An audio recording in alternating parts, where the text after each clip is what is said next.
అతిక్రమించిన వారే పాపులు.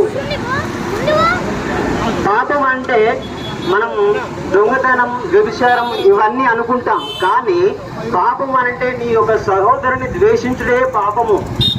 మన లోపల ఉండే ద్వేషము, వ్యత్యాసాలు ఇవన్నీ కూడా మనిషిని పాపంలోకి పడేయడానికి అవకాశాలు ఉంటాయి. కనుక వీటన్నిటి నుంచి విడిపించడానికి ప్రభు అయిన యేసుక్రీస్తు వచ్చాడు. ఎందుకంటే మనిషిని లోపలికి వెళ్ళిన మనిషిని అపవిత్రపరచవు, కానీ మనిషి లోపల నుంచి బయలు వెళ్ళినవే మనిషిని అపవిత్రపరుస్తాయి. అన్ని చెడ్డవి.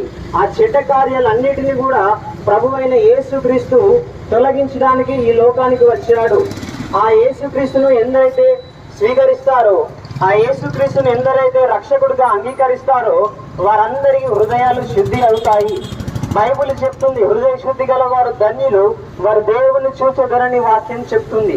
కనుక మీ హృదయంలో ప్రభు అయిన యేసుక్రీస్తును సొంత రక్షకుడిగా అంగీకరించండి, మీ హృదయాలు శుద్ధి చేసుకోండి, నిత్య రాజ్యానికి వారసులు కండి. ఇటు వాక్యం దేవుడు దీవించును గాక.